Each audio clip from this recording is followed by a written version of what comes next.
Hello movie lovers, নিয়ে এসেছি নতুন একটা মুভি। তো মুভির শুরুতে দেখানো হয় একজন ডাক্তারকে। আমি আগে মুভির ব্যাপারে কিছু বলছি না। তো মুভিতে যে ডাক্তারকে দেখানো হয় সে ডাক্তার খুবই একা একা থাকে। মূলত তার লাইফে এমন একটা ঘটনা ঘটে গেছে যে ঘটনার কারণে সে আসলে সবকিছুকে এতটা ইজিলি নিতে পারে না। তার কিছু পাগলামো স্বভাবের কারণে তার কোনো বন্ধু বান্ধব হয় না এবং সে খুব একা একা থাকে। তার একটা কচ্ছপ আছে যার নাম হার্ডি। হার্ডিকে সে সবকিছু বলে। হার্ডিকে সে তার খুব আপন করে রাখে। কথা হচ্ছে ডাক্তারটির লাইফে কি এমন ঘটে যার কারণে তার সাথে কেউ মিশতে চায় না, এবং তার লাইফে শেষ কি ডেকে আনে, কি হয়, এসব নিয়ে মূলত আজকের মুভি। এই হলো ডাক্তার যার নাম ফ্রেডি। ফ্রেডি মূলত একটা রেস্টুরেন্টে বসে আছে এবং রিহার্সাল দিচ্ছে যে তার সাথে যে মেয়েটা দেখা করতে আসে তার সাথে কিভাবে কথা বলবে। তো মেয়েটা আসার পরে সে বেশ নার্ভাস হয়ে যায়। তারপর মেয়েটি বসে সে মেয়েটির সাথে কথা বলে।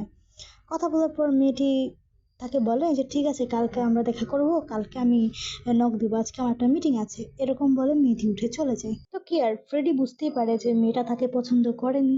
তারপরে কি আর করার, সেখানে কিছু না বলে পরে সে বাসায় চলে আসে। বাসায় এসে সে প্লেনে রং করতে থাকে। সেটা স্যার খুবই শখের একটা কাজ। প্লেনে রং করছে আর তার প্রিয় বন্ধু হার্ডির সাথে বসে কথা বলছে। এমন সময় পার্সিয়া নামে একজন আন্টি তাকে ফোন করে। সেটা তার খুব কাছের মানুষ, মানে কাছের মানুষের একজনই। তার সাথে কথা বলে। তো আন্টি তাকে জিজ্ঞেস করে যে আজকে যে মেয়েটার সাথে দেখা করতে গিয়েছিলে সে কি বলেছে। তো কি আর বলার, ডাক্তার তাই বলে যে আমাকে তার পছন্দ হয়তো হয়নি। তারপরে সে আবার আগের মতো তার কাজে ব্যস্ত হয়, তো রোগী দেখতে থাকে। একদিন তার নাম্বার, একটা আননোন নাম্বার থেকে কল আসে।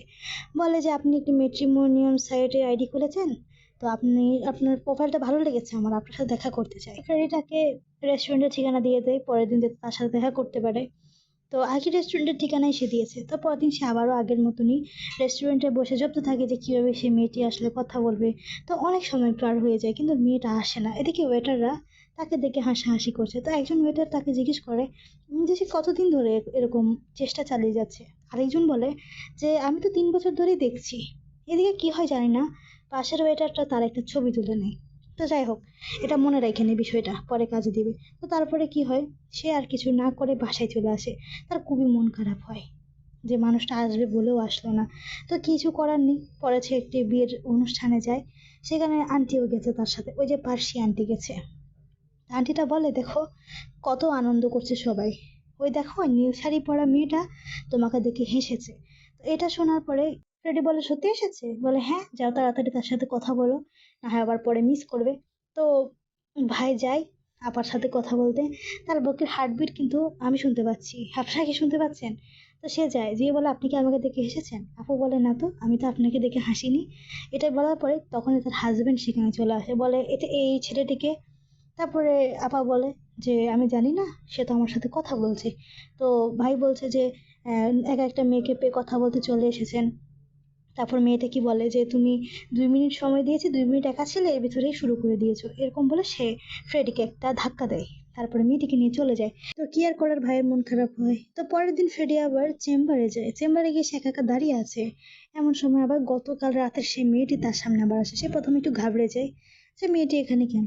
পরে মেয়েটি বলে যে আমার নাম কাইনি, যে আমি এখানে এসেছি মূলত আমার একটা ফ্রেন্ডের রিকমেন্ডেশনে, সে আমাকে পাঠিয়েছে আমার মাড়ির দাঁতগুলো তুলে ফেলতে হবে।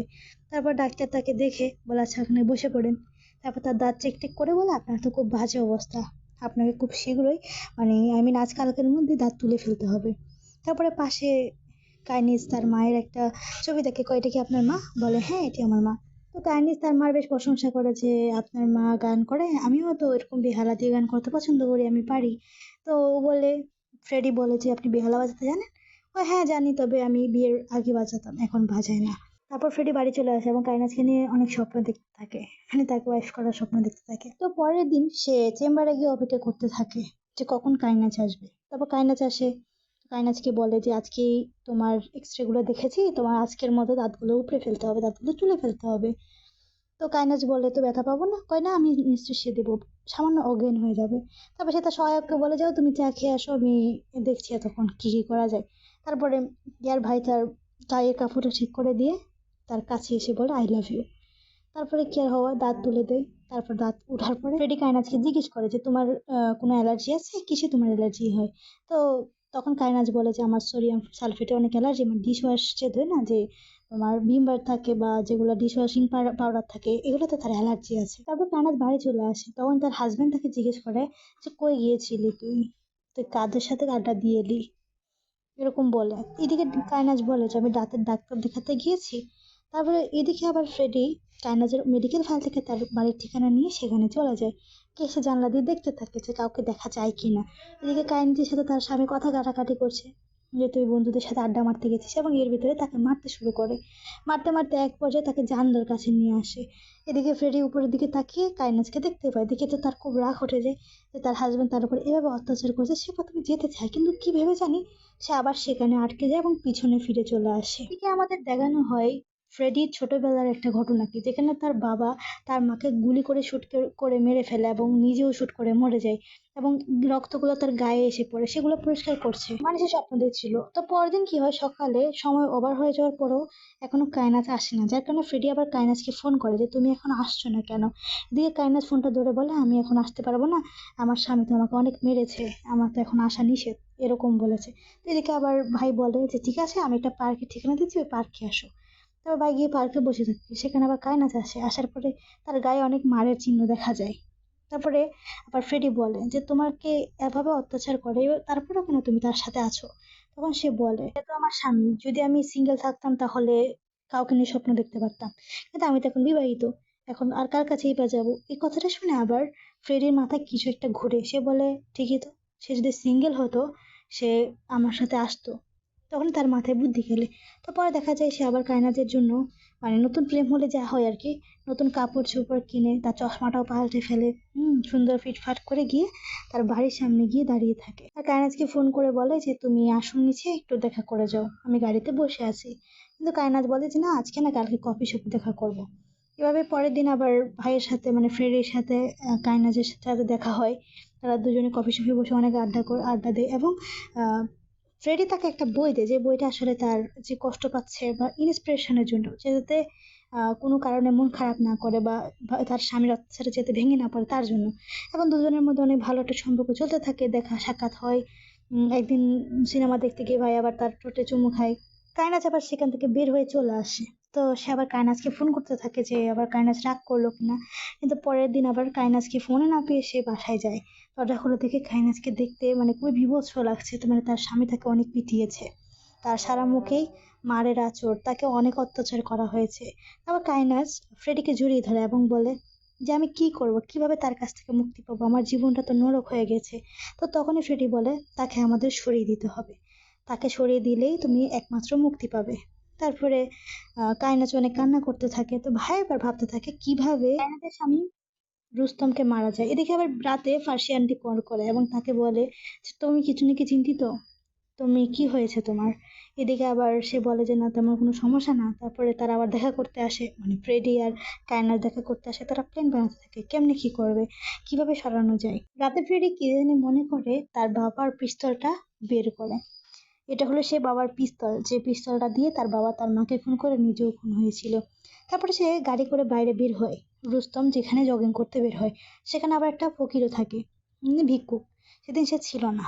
তো এই সুযোগে সে কিভাবে কি করবে চিন্তা করতে থাকে। এমন সময় তার গাড়িটা জোরে চালাতে রুস্তম গাড়ির সাথে ধাক্কা খেয়ে পড়ে যায়। এবার তো তারা আকস্মিক ঘটনার কারণে সে একটু ভয় পেয়ে যায়, তো আবার কি করে গাড়িটা পিছন দিকে না আবার সামনের দিকে টানে, তাকে একটা ধাক্কা মারে।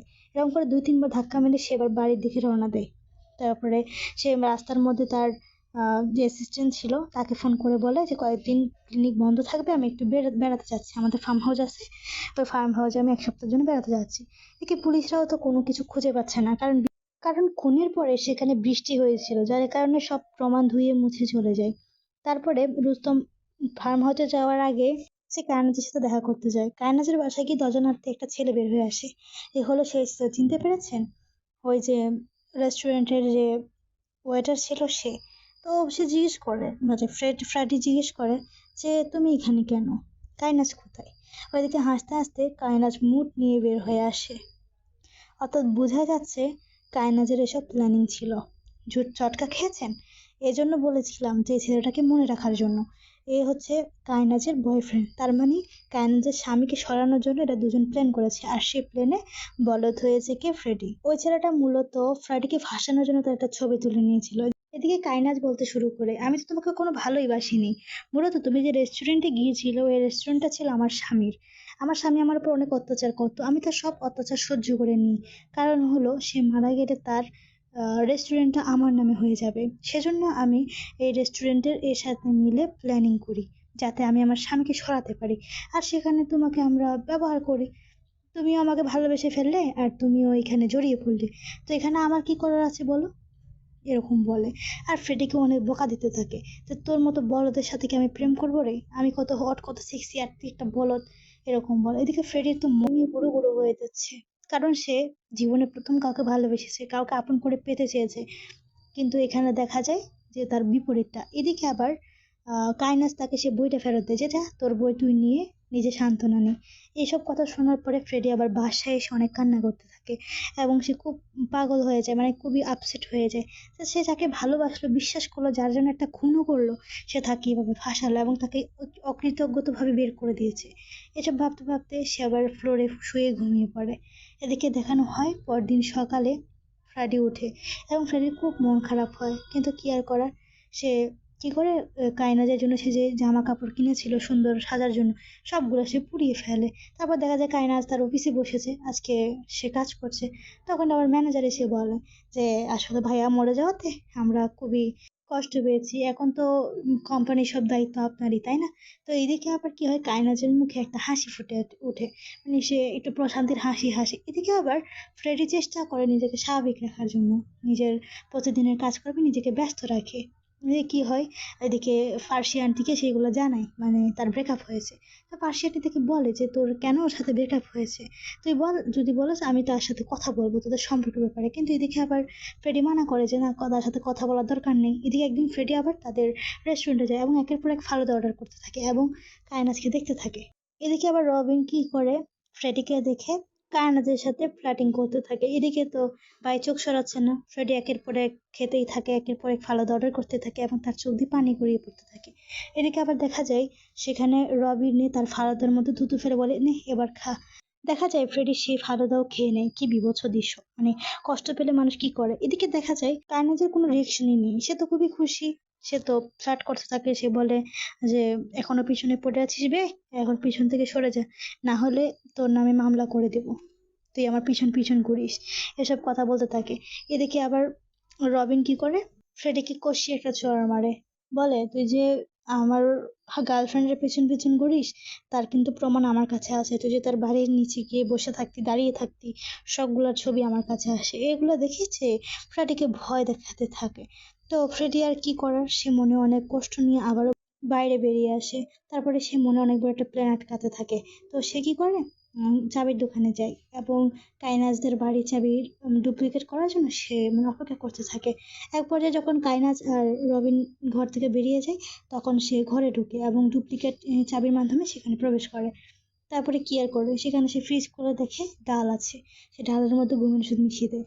তারপরে জানে কাইনেজের কিসে অ্যালার্জি আছে। ফ্রেডি সেখান থেকে তার অ্যালার্জি ওষুধটা সরিয়ে নেয় এবং তার মুখে ফেস ওয়াশের মধ্যে কিছু ওয়াশের লিকুইড ঢেলে দেয়। তারপরে দেখা যায় যে সেখানে চলে এসেছে কাইনাজ আর রবিন, সে সেখানে লুকিয়ে পড়ে। তারপরে রবিন যায় খাবার গরম করতে, এদিকে কাইনাজ তার ফেস ওয়াশ দিয়ে মুখ ধুচ্ছে।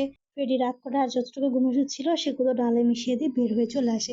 এদিকে দরজার বাড়ি যেতে সে শুনতে পাই কাইনাজ বলছে আহারে বেচারা ফ্রেডি বেশি কষ্ট পেয়েছে, তার পক্ষে দ্বিতীয়বার প্রেমে পড়া আরো কষ্টের হবে, মানে সে এত তাড়াতাড়ি প্রেমে পড়বে না, অনেক কষ্ট পেয়ে তারপর। এগুলো শুনে ফ্রেডি সেখান থেকে চলে যায়। রাতে দেখা যায় কাইনাজের মুখে অ্যালার্জি রিয়েকশন শুরু হয়ে গেছে। চুপি চুপি আবার ফ্রেডি রুমে ঢোকার পরে কায়নাজের মোবাইলটা তার চোখ দিয়ে স্ক্যান করে খুলে নেয় এবং খুলে নেওয়ার পরে কাকে জানি কি মেসেজ করে। তারপরে আবার দেখা যায় সে যাচ্ছে রবিনের কাছে। তারপর রবিনকে একটা চড়ে চটকনা মারে, মেরে তার ফিঙ্গারপ্রিন্ট দিয়ে তার ফোনটা খুলে তার সব ছবিগুলো ডিলিট করে দেয়। তারপর আবার তাকে আরেকটা চটকনা মারে, তারপর তার চাবি নিয়ে বের হয়ে যায় এবং তার গাড়িতে ঢুকে কি জানি কার সাজি করে সে আবার বাইরে বের হয়ে আসে। চাবি আগের মতো রেখে সে আবার আরেকটা চটকনা মেরে সেখান থেকে চলে যায়। তো রাতে আবার কায়নাজের ঘুম ভাঙে, সে উঠে ওয়াশরুমে গিয়ে তার মুখের এই অবস্থা দেখে চিৎকার দিয়ে ওঠে। এদিকে আবার রবিনেরও ঘুম ভেঙে যায়। তারা দুজনে মিলে গিয়ে দেখে অ্যান্টি অ্যালার্জি ট্যাবলেট নেই, সেটা আনার জন্য তারা দুজন গাড়ি নিয়ে বের হয়, কিন্তু মাঝপথে তাদের গাড়িটাই ব্রেক ফেল হয়ে যায়। তারপরে তারা কিভাবে বাঁচবে, এক পর্যায়ে দেখা যায় সামনে কনস্ট্রাকশনের কাজ চলছে, এমন জায়গায় গিয়ে তাদের গাড়িটা থামে। তারা তেমন আঘাত পায় না। তারপর তারা হসপিটালে যায়, ডাক্তার বলে তেমন কোনো আঘাত হয়নি, তবে আপনাদের সতর্কভাবে গাড়ি চালানো উচিত ছিল। এদিকে আবার কাইনাজ রাগ করতে থাকে রবিনের উপর যে তুমি গাড়িতে ওঠার আগে কেন চেক করলে না কি ভুল আছে কি না আছে, এখন তো মরতে মরতে বাঁচলাম। তারপরে দেখা যায় পরের দিন সকালে কাইনাজ নাস্তা রেডি করছে, এমন সময় তার কাছে একটা ফোন আসে। তো সে ফোনটা ধরে কথা বলে সে খুব অবাক হয় এবং চিৎকার দিয়ে ওঠে, বলে যে জানো আমাদের রেস্টুরেন্টে কে একজন তেলাপোকা পেয়েছে বলে সে রিপোর্ট করেছে, এখন আমাদের রেস্টুরেন্ট নাকি বন্ধ করে দিবে। এই কথা বলে সে ছুটতে থাকে এবং সে খুব মন খারাপ করে যে সেই রেস্টুরেন্টে নিয়ে কত স্বপ্ন দেখেছিল, আজকে এই রেস্টুরেন্টটা তার হাত থেকে হাতছাড়া হচ্ছে। এসব ভেবে সে মন খারাপ করে আবার রেস্টুরেন্টের উদ্দেশ্যে রওনা দেয়। তো সে রেস্টুরেন্টে যাওয়ার পরে তারপর দেখা যায় সেখানে কায়নার যখন কথা বলছো তার ফোনে একটা নোটিফিকেশন আছে। সে ফোনটা খুলে দেখে তার আর রবিনের একটা ছবি কে জানি ভাইরাল করেছে, মানে কে জানি ছেড়ে দিয়েছে ইন্টারনেটে। এটা দেখে সে রবিনের উপর খুব রাগ হয়, কিন্তু তারা বুঝতে আর বাকি রইলো না যে এরকম কাজ কে করতে পারে। তার মানে এখন যে কমপ্লেনটা করেছে সেটা হয়তো ফ্রেডি। তাই সে ম্যানেজারকে জিজ্ঞেস করে যে লোকটা কমপ্লেন করেছে সে কি এই ছেলেটা। তারপর আবার বলে ম্যানেজার যে না এটা একটা কালো টুপি পরা ছিল ছেলেটা, আমি খেয়াল করি নাই। তারপরে আর কি তারা দুজনে মিলে বুঝে যায় যে কে এই কাজগুলো করতে পারে। তারপর তারা দুজন মিলে আবার ফ্রেডির বাসায় যায়। এদিকে ফ্রেডি নিচে তাদের দেখতে পেয়ে কাকে জানি একটা ফোন করে। তারপরে দেখা যায় কায়নাজ আর রবিন আসবে বলে সে রিল্যাক্স মুডে দরজাটা খুলে রাখে। তারপর কায়নাজ আর রবিন সেখানে ঢুকার পর ফ্রেডিকে জিজ্ঞেস করতে থাকে যে তুই ওরা কেন আমাদের পিছনে লেগে আছিস। তখন বলে বেশি না, আমাকে তোরা একটা সরি বলে দে, আমি তোদের ছেড়ে দিব। এদিকে রবিন বলতে থাকে যে তোকে সরি তো বলবোই না কোনোদিন। এদিকে এরকম বলে আবার মারতে থাকে ফ্রেডিকে। এদিকে আবার পাশ থেকে কায়নাজ বলে তাকে আরো মারো আরো মারো, কখনো সরি বলবো, সরির আশা করস। এসব শুনে আবার খুব কষ্ট লাগে ফ্রেডিকে মারতে থাকে। এর ভিতরে আবার কে যেন দরজা নক করে। তারা দরজার ফাঁক দিয়ে দেখে পুলিশ এসেছে। তারপর আবার তারা দরজা খুলে দেয়। দরজা খুলে দেওয়ার পর পুলিশ তাদের জিজ্ঞেস করে যে তুমি রুস্তমের ওয়াইফ না, তুমি এখানে কেন, আর সাথে এই ছেলেটাকে। তারপরে দেখা যায় ফ্রেডিকে বলছে যে ফ্রেডিকে আপনারা কেন মেরেছেন, সে একজন বিখ্যাত ডাক্তার, আমাদের একটা সম্মানিত মানুষ, কেন আপনি তাকে মেরেছেন। তো এসব বিষয়ে কথা বলতে বলতে আবার কায়নাজ বলে ওঠে যে সে আমার হাজবেন্ডকে মেরেছে, সে আমার হাজবেন্ডকে মারার জন্য সে পিছনে পড়েছিল, সে আমার পিছনে পড়েছিল, আমার সাথে সম্পর্ক করার জন্য পাগল ছিল। এসব শুনে আবার ইন্সপেক্টর বলে তো আপনার কাছে কি এসবের কোনো প্রমাণ আছে। তখন আবার কায়নাজ বলে হ্যাঁ আছে তো প্রমাণ। এমন বলে সে আবার ফোনটা বের করতে যায়। ফোনটা বের করতে গিয়ে দেখে ফোনে আসলে কিছুই নেই। এসব দেখে আবার ফ্রেডি জোরে জোরে হাসতে থাকে এবং পুলিশ তাদের বলে যে পরবর্তীতে তারা যদি এমন কোনো ঘটনা ঘটে তাহলে ফ্রেডি স্যার আপনি আমাদেরকে কল দিবেন, আমরা এদের 12টা বাঁচিয়ে দেবো, এদেরকে আমরা জেলখানাতে নিয়ে যাব। এসব কথা বলার পরে পুলিশ চলে যাওয়ার পরে আবার এরা দুজনেও চলে যায়। আমার কথা হচ্ছে ভাই শুধু একটা সরি তো চেয়েছে, সরিটা বলে দিলে তার এত ঘটনা হয় না তাই না। তারা কেন যে সরি বলে না, কিসের এত ইগো। তারপরে দেখা যায় পরদিন কায়নাজ রাগে হাত মুচড়ামুচড়ি করতেছে, মানে তার খুবই রাগ হচ্ছে যে কেমনে ফ্রেডি একজন বলদ হয়ে এইভাবে তাদেরকে ঠকা হচ্ছে।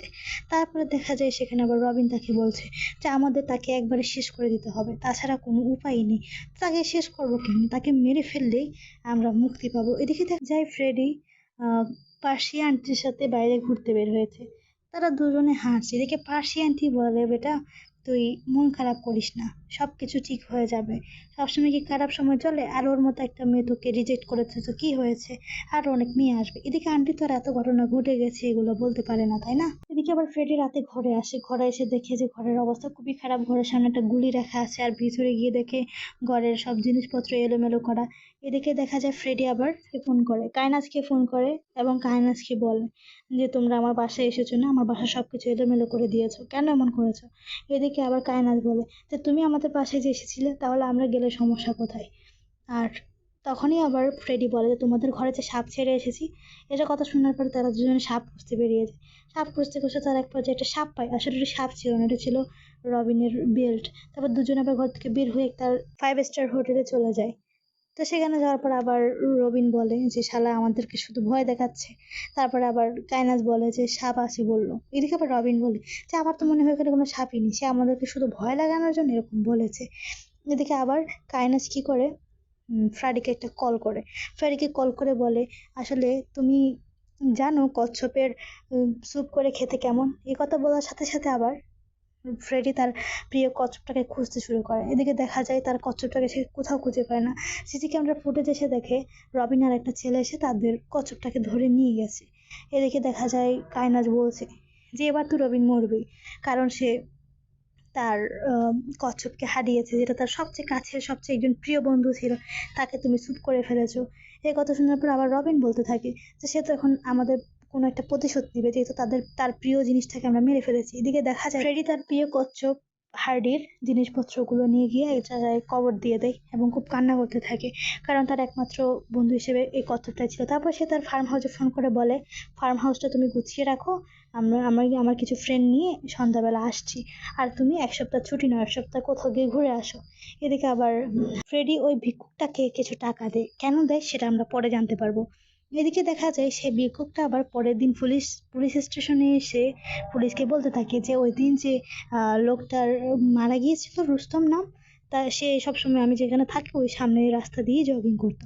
তা একদিন একটা কালো গাড়ি এসে তাকে মেরে দেয়। গাড়ির নাম্বার তো পুরোটা মনে নেই, তবে লাস্টে 2070 ছিল। এই কথাটা শুনে এদিকে পুলিশ বলতে থাকে যে তুমি তাহলে এতদিন কেন বলো না, এতদিন চুপ করে কেন ছিলে। এদিকে আবার ভিক্ষুকটা বলে যে আসলে আমি পুলিশের ঝামেলায় পড়তে চাইনি। এদিকে বলে তাহলে এখন কেন বললে, বলে যে না এখন মনের ভিতর কেমন একটা কুচকুচানি হচ্ছে তাই বলেছি। এদিকে আবার গাড়িটার নাম্বার টেস্ট করে পুলিশ চলে যায় ফ্রেডির কাছে। কথা হচ্ছে ফ্রেডি নিজেকে নিজে কেন ধরিয়ে দিল, আসলে তা না, ঘটনা হচ্ছে অন্য। পুলিশ তাকে জিজ্ঞেস করে যে আপনি ওই দিন রাতে কোথায় ছিলেন। ফ্রেডি এমন একটা ভাব করে যে সে খুব ভয় পাচ্ছে, খুব ইতস্তত। এমন করে সে বলতে থাকে যে আসলে মূলত ওই দিন রাতে আমি ঘরেই ছিলাম, হুট করে আমাকে ফোন করে কাইনি। সে বলে আমার গাড়িতে কি সমস্যা হয়েছে জানি না, তা আমি আমার বয়ফ্রেন্ড রবিনের সাথে একটু বাইরে যাব। তো ওদের এই কথা শুনে আমি চাবিটা মূলত গাড়িতে রেখেই ঘরে চলে আসি। তারপরে হয়তো কাইনিজ আর রবিন গাড়িটা নিয়ে বের হয়ে, আর তারাই মূলত রুস্তমকে মেরে দিয়েছে, কারণ কাইনিজ তার বয়ফ্রেন্ডের সাথে থাকার জন্য। এদিকে আবার পুলিশ বলে যে রবিন তো তার ফ্রেন্ড, তুমি বলছো বয়ফ্রেন্ড। হ্যাঁ, এখানে রবিন হলো কাইনিজের বয়ফ্রেন্ড। এ কথা শোনার পরে পুলিশ তো বুঝতে পারে কি হয়েছে। এদিকে আবার ফ্রাইডে তার ফোনে একটা মেসেজ দেখায় যে আমি যে আমার হাজবেন্ডকে মেরে ফেলেছি, এগুলো যদি তুই কাউকে জানাস তাহলে তোকে মরতে হবে। এসব দেখার পরে আবার পুলিশে বুঝতে পারে যে কারণ কাইনেজের নাম্বার থেকে ফোন করা হয়েছিল এবং মেসেজ করা হয়েছিল ফ্রেডিকে। এদিকে আবার ফ্রেডি পুলিশকে এটাও বলে যে ওই দিন কাইনিজ তার বয়ফ্রেন্ডকে পাঠায় এখানে, বয়ফ্রেন্ড এসে আমার কচ্ছপটা নিয়ে যায় এবং তারা আমাকে শাসিয়েছে, আমার ঘরে এলোমেলো করে যায় এবং আমার একটা গুলি রেখে যায়। এসব শুনে পুলিশ সন্দেহ করে পুরোপুরিভাবে কাইনাজের উপরে। তারপর ফ্রেডি আবার তার অ্যাসিস্ট্যান্টকে ফোন করে বলে যে আমার আজকে একটু আসতে লেট হবে। এদিকে আবার ফ্রেডি ফোন করে কাইনাজকে ফোন করে বলে যে আমার ফার্ম হাউসে চলে আসো, কিছু কথা আছে, আমরা সব কিছু মিটিয়ে নিই। আর আসার সময় একটা সুটকেস নিয়ে আসিও, আমার মার কিছু জিনিস আছে এগুলা আমার বোর্ডে নিয়ে যেতে হবে, আমি সুটকেস আনতে ভুলে গেছি, তো তুমি আসার সময় সুটকেসটা নিয়ে আসিও। এই কথার মধ্যে আবার কাইনাজ রবিনকে বলে এটাই সুযোগ এই ছেলেকে সরিয়ে দেওয়ার। তারা দুজনে সমস্ত প্ল্যান করে বের হয়। এদিকে আবার পুলিশ তাদের ফোন করে কায়নাথদেরকে পুলিশ ফোনে না পেয়ে আবার তাদেরকে বাসায় দেখতে যায়, বাসায় গিয়ে তাদের খুঁজে পায় না। এদিকে দেখা যায় আবার ওরা রওনা দিয়েছে, তো তারা সেখানে পৌঁছে যায়। তো সেখানে তারা পৌঁছে যাওয়ার পর ফ্রেডিকে দেখতে পায়। তো দুজনে তো দাঁড়িয়ে আছে। এদিকে ফ্রেডি কি করে এক পাশে গিয়ে দাঁড়ায়। এখন কায়নাথ কি করে, ফ্রেডির সাথে কথা বলতে বলতে তার কাছে এসে তার থেকে তার বাবার বন্দুকটা কেড়ে নেয় এবং বন্দুকটা সোজাসুজি ফ্রেডির মাথার মধ্যে তাক করে চেপে ধরে। কিন্তু ওখানে তো কোনো গুলিই ছিল না, মানে বুলেটই ছিল না। তো সে কয়েকবার ট্রিগারে চাপ দিয়ে তারপরে এবার বুঝতে পারে যে সেখানে কোনো গুলি নেই। তারপর ফ্রেডি একটা মুচকি হাসি দিয়ে তারপর তাদের দুজনকে ধরে বেঁধে ফেলে দুটো চেয়ারে। বেঁধে ফেলার পর দুজনের মুখের মধ্যে একটি স্টিক ধরিয়ে দেয় যাতে তারা দুজন কথা বলতে না পারে। তারপর আবার এদিকে পুলিশে তাদের খুঁজে না পেয়ে তাদের ঘরে যায়। ঘরে গিয়ে দেখে তাদের ঘরেও কেউ নেই, ঘর তালা মারা। এদিকে দেখা যায় দুজনকে নির্মমভাবে বেঁধে রেখেছে এবং দুজনকে কথাও বলতে দিচ্ছে না। এদিকে ফ্রেডি আবার একটা বাক্স নিয়ে আসে, এটা হলো সেই বাক্স যেটাতে তার মানে জিনিসপত্র থাকে, ডেন্টিস্টের যে জিনিসপত্র থাকে, কাঁচি ছুরি এগুলোই থাকে। তো সেখান থেকে সে বলতে থাকে যে তোমাকে তো ওই দিন অবশ করে দাঁত তুলেছিলাম। আগের যুগের মানুষরা কতই না কষ্ট করতো, দাঁত তুলতে হতো তাদের অবশ করা ছাড়া, কতই না ব্যথা পেতো, আজকে তোমরা সেটা অনুভব করো। এই কথা শুনে চিৎকার করতে থাকে, মানে কথা তো বলতে পারছে না কিন্তু নড়াচড়া করতে থাকে। তাই তো সে বলে যে তোমরা আমার কত সুন্দর একটা বন্ধু ছিল, তাকেও মেরে ফেলেছো, তোমরা আমার জীবনে কিচ্ছু রাখোনি, সব ধ্বংস করে দিয়েছো। এই কথা বলতে বলতে সে আবার কাইনিজের মুখে স্টিকটা তুলে ধরে যে যাতে কথা বলতে পারে। এদিকে কাইনিজ তাকে বলছে যে আমি তোমাকে কত ভালোবাসি, তোমার কচ্ছপকে আমি মারিনি, মেরেছে ওই রবিন। এ কথা বলার পর রবিনও চিৎকার করতে থাকে, কন ঠেলা। এবার বলেন তো, মেয়েটা এখন দল চেঞ্জ করে ফেলেছে, কি ধরনের রং পাল্টায় দেখেছেন। তারপর দেখা যায় ফ্রেডি বলে তুমি কি আমাকে তোমার কথায় ফাঁসাতে চাচ্ছ। এদিকে আবার কাইনিজ বলে যে আমি তোমাকে অনেক ভালোবাসি, তোমার মনে এখনো পর্যন্ত আমার প্রতি ভালোবাসা আছে, আমি দেখতে পাচ্ছি। এদিকে এসব কথা বলতে বলতে আবার ফ্রেডি বলে যে তোমার আমার প্রতি ভালোবাসা আর আমার তোমার প্রতি ভালোবাসা, আমি তো তোমাকে এখন আর ভালোবাসি না। এই কথা বলতে বলতে আর ইয়ার কায়নাজের দাঁতটা তুলে ফেলে। কায়নাজকে এই চিৎকার করতে দেখে আবার রবিন ভয়ে প্যান্টি পোশাক করে দেয়। তারপরে দেখা যায় যেভাবে কিছুক্ষণ চলতে থাকে, তাদের দুজনের দাঁতই তুলে নেওয়া হয়েছে। তারপরে সে বাড়ির পাশে একটা গর্ত খুঁড়ে রেখেছিল, ফ্রেডি একটা গর্ত খুঁড়ে রেখেছিল, সেখানে একে একে সে কায়নাজ এবং রবিন দুজনকে শুইয়ে দেয়। প্রিয় মানুষটাকে মাটি চাপা দিতে কষ্ট হচ্ছে, কিন্তু এখন কি আর করার, তাকে যখন কষ্ট দিয়েছে সে তো কষ্টের বদলা নিয়ে ছাড়বে। এক পর্যায়ে সে ধীরে ধীরে মাটি ফেলতে থাকে গর্তের মধ্যে, আস্তে আস্তে গর্ত বিলিয়ে যেতে থাকে এবং সে এক পর্যায়ে তাদের দুজনকে কবর দিয়ে তার উপরে শুয়ে থাকে। এখানে কথা হচ্ছে, যদি তখন কায়নাথ ছোট করে একটা সরি বলে দিত তাহলে কিন্তু ঘটনা এত দূর পর্যন্ত যেত না। শুধু শুধু তারা দুজনে মিলে ঘটনাটাকে এত লম্বা করেছে। দেখো, মানুষ সাধারণ, কিন্তু যখন তার ইগোতে হার্ট হয়, যখন তার ইগো হার্ট হয়, যখন তার মনের ভিতর আঘাত লাগে, প্রিয় মানুষকে হারায়, তখন সে অনেক কঠোর হতে পারে। কারণ মানুষ এমন একটা জীব, তাই মানুষকে সৃষ্টির সেরা জীব বানানো হয়েছে। তো কেমন লেগেছে আজকের মুভিটা জানাবেন আর আমাকে সাবস্ক্রাইব করবেন।